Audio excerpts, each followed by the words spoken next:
Assalamualaikum dan selamat sejahtera. Hari ini kita sambung lagi pembelajaran sains tingkatan 3 KSSM bersama saya Jaga Taufik Ibrahim. Hari ini kita sambung bab baru, bab 9, cuaca angkasa lepas bahagian 1. So dalam bab 9 kita ada dua subtopik. Yang pertama 9.1 aktiviti matahari yang memberi kesan kepada bumi, dan yang kedua 9.2 cuaca angkasa.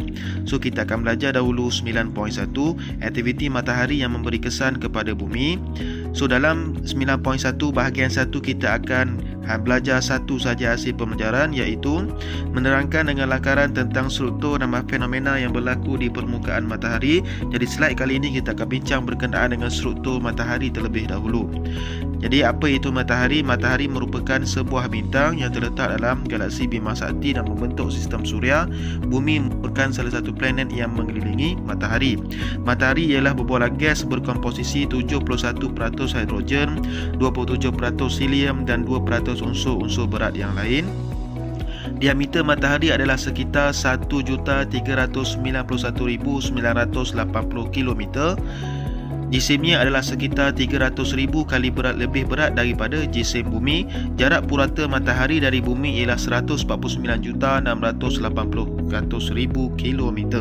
Okey, so itulah jarak purata kerana sebelah kanan itu lebih kurang 147 juta kilometer dan sebelah kiri 152 juta kilometer, sebab bumi mengelilingi matahari dalam bentuk elips ataupun dalam bentuk telur. Okey, jadi beza sikit jarak. Jadi kita tambah 2 bahagi 2, jarak puratanya ialah lebih kurang 149,680,000 km. Tempoh masa cahaya matahari sampai ke bumi ialah 8 minit. Okey, so selain itu matahari juga merupakan berbola gas yang membara. Sebab apa membara? Kerana tenaga yang dihasilkan daripada tindak balas pelakuran nukleus, iaitu salah satu tindak balas nuklear yang berlaku dalam teras matahari. Okey, tindak balas pelakuran nukleus ini ialah tindak balas di antara satu atom hidrogen bergabung dengan satu lagi atom hidrogen yang lain membentuk satu atom helium, dan tindak balas ini berlaku sepanjang masa dan membebaskan tenaga haba dan tenaga cahaya yang sangat-sangat besar.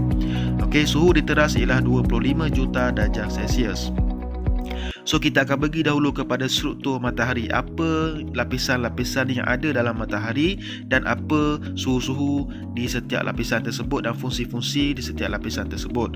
Okey, inilah struktur matahari. Terdiri daripada 4 lapisan utama. Yang pertama ialah korona, yang kedua kromosfera, yang ketiga ialah fotosfera dan yang keempat ialah teras.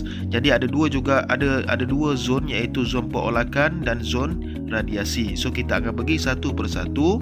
Okey, jadi sebelum itu korona, kromosfera, fotosfera akan membentuk atmosfera. Matahari terletak di atas lah. Jadi kita akan pergi satu persatu. Korona tu apa, kromosfera tu apa, fotosfera tu apa, teras, zon perolakan dan zon radiasi, apa yang berlaku di situ. So yang pertama kita akan pergi dahulu kepada teras matahari. Lapisan yang paling dalam di dalam pusat matahari, suhu kira-kira 15 juta darjah Celsius, berlaku tindak balas nuklear ataupun pelakuran nukleus berlaku di dalam teras sepanjang masa.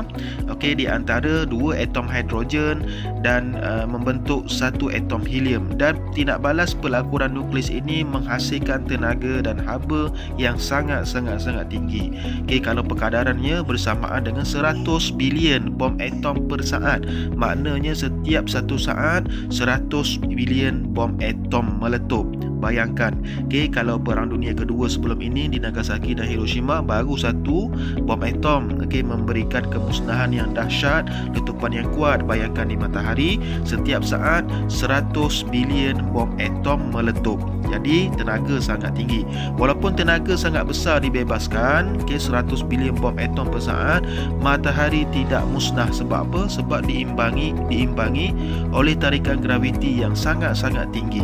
Okey, matahari mempunyai tarikan graviti yang sangat tinggi. Sebab itulah matahari mampu menarik beberapa planet, 9 planet untuk mengelilinginya, termasuklah bumi tempat kita duduk. Alright, jadi teras sebagai sumber tenaga utama matahari, iaitu tindak balas pelakuran nukleus. Yang kedua ialah fotosfera. Fotosfera merupakan lapisan permukaan matahari yang dapat dilihat oleh teleskop. Kelihatan bercahaya kuning daripada bumi, mempunyai suhu kira-kira 6000 darjah Celsius dan ketebalan 300 km. Terdiri daripada granul yang kelihatan berbutir dan bergelora. Granul kita akan sentuh next slide dalam tajuk fenomena yang berlaku di permukaan matahari. Okey, so ini ialah bentuk keadaan permukaan fotosfera yang terdiri daripada granul yang berbutir dan bergelora. Okey, tengok kat situ dia berbutir dan bergelora. Okey, sebab apa bergelora? Bergelora disebabkan oleh gas daripada teras terbebas ke permukaan, memancarkan cahaya matahari ke bumi dalam bentuk foton ataupun radiasi elektromagnet. Okey, seterusnya yang ketiga kita pergi pada kromosfera. Kromosfera merupakan lapisan yang berada di atas fotosfera. Sukar dilihat kerana ketupatan gas yang rendah, dapat dilihat semasa kejadian gerhana matahari sahaja. So macam mana dia kelihatan? Kelihatan satu lingkaran merah sekeliling bulan semasa gerhana matahari. Contohnya macam inilah. So yang warna hitam di bawah tu ialah bulan, belakangnya matahari, tu gerhana matahari. So lingkaran merah itu ialah kromosfera. Okey, ini gambar kedua. Okey, nampak warna merah tu, itu ialah kromosfera. So warna merah dihasilkan oleh gas hidrogen pada suhu yang tinggi. Suhu itu ialah antara 4400 darjah Celsius hingga 25000 darjah Celsius dan berketebalan 2000 km. Yang ketiga ialah korona. Korona merupakan lapisan matahari yang paling luar, memanjang sehingga berjuta-juta kilometer ke angkasa lepas, bersuhu kira-kira 1 juta darjah Celsius, membentuk lingkaran putih kebiru-biruan. Okey, contohnya dalam gambar di sebelah tu dia membentuk warna putih kebiru-biruan di luar. Itu ialah korona. Dan boleh dilihat semasa kejadian gerhana matahari. Contohnya dalam gambar rajah di sebelah ni. Okey, waktu gerhana matahari sahaja kita boleh dapat lihat korona itu. Kita akan pergi pula kepada zon radiasi. Okey, kita ada dua zon radiasi dan zon perolakan. Tengok dahulu kepada zon radiasi. Zon radiasi merupakan lapisan matahari di antara teras dan zon perolakan. Tenaga daripada teras bergerak menerusi zon radiasi dalam bentuk radiasi elektromagnet ataupun foton. Okey, kedalaman zon radiasi antara 200,000 hingga 515,000 km, memakan hampir 70% jejari matahari. Okey, so kita tengok gambar rajah sikit. Itulah zon radiasi. Okey, jadi tenaga yang terhasil di teras itu akan bergerak dalam bentuk foton. Okey, itu ialah foton, tenaga dalam bentuk foton daripada teras. Okey, so ini gambar rajah satu lagi. So yang menyala tu ialah teras. Okey, so tenaga-tenaga yang keluar yang dihasilkan daripada tindak balas nuklear akan masuk dalam zon radiasi dalam keadaan bentuk foton ataupun radiasi elektromagnet. Okey, yang kedua ialah zon perolakan. Lapisan matahari di antara zon radiasi dan fotosfera terdiri daripada plasma, iaitu gas yang boleh mengkonduksikan elektrik. Kedalamannya ialah 200 km hingga ke fotosfera. Tenaga daripada zon radiasi tadi dalam bentuk foton akan bergerak dalam bentuk pusaran. Daripada teras dia keluar masuk dalam zon radiasi dalam bentuk foton, dan apabila dia masuk dalam zon perolakan dia akan bergerak dalam bentuk pusaran. Apa bentuk pusaran? Contohnya macam inilah. Okey, inilah bentuk pusaran. So plasma di zon perolakan tu akan berolak. Okey, dalam bentuk pusaran. Contohnya macam ni. Okey, alright. Jadi aliran tenaga yang bergerak secara berpusar dia akan membentuk sel-sel perolakan, seperti perolakan tenaga haba di dalam air yang sedang mendidih. Contohnya kita ambil gambar rajah sini, tengok air mendidih, dia akan naik turun macam tu, dia akan menggelegakkan, berpusar. Itu yang berlaku di zon perolakan. Okey, contoh macam ni. Okey, itu perolakan di zon perolakan. Okey, tengok sikit macam mana tenaga itu dihasilkan di teras dan dibawa keluar ke luar matahari. Okey, di teras tenaga dihasilkan daripada tindak balas nuklear, iaitu pelakuran nuklear. Jadi tenaga yang dihasilkan di teras akan bergerak ke dalam zon radiasi, dan tenaga itu bergerak dalam radiasi elektromagnet, iaitu foton, dan dia akan naik ke atas masuk kepada zon perolakan. Okey, zon perolakan dia akan membawa tenaga keluar dengan secara pusaran. So dia akan naik ke atas lah. So dia akan naik ke atas fotosfera, dia akan membuak-buak ataupun berolak. Macam itulah teras tenaga itu dibawa keluar daripada teras, radiasi dan perolakan, dan seterusnya keluar kepada atmosfera matahari.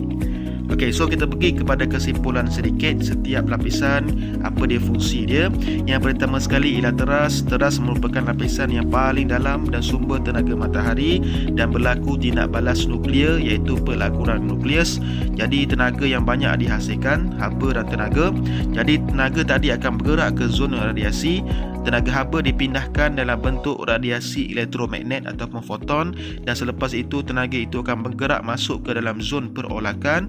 So di zon perolakan tenaga akan bergerak secara berpusar membentuk sel perolakan, dan selepas itu akan naik kepada fotosfera, lapisan matahari yang memancarkan cahaya. So fotosfera ni dia ada granul yang bergelora disebabkan oleh zon perolakan tadi, dia berpusar, bergelora, berolak. Dan selepas itu ialah kromosfera, merupakan lingkaran merah yang kita dapat tengok waktu gerhana matahari, dan yang seterusnya ialah korona, iaitu lapisan yang paling luar berbentuk lingkaran putih kebiruan semasa gerhana matahari. So ini ialah lapisan-lapisan struktur matahari yang kita bincang tadi. Jadi awak boleh jawab soalan yang saya sediakan di bawah ini. Tekan link di description video di bawah, ada soalan dalam Google Form, dan jangan lupa untuk subscribe. Terima kasih kepada yang dah subscribe. Jadi untuk pembelajaran seterusnya ialah bab 9 cuaca akan selepas bahagian 2. Kita akan bincang fenomena yang berlaku di permukaan matahari. Okey, jadi kita jumpa lagi. Terima kasih. Assalamualaikum dan selamat sejahtera.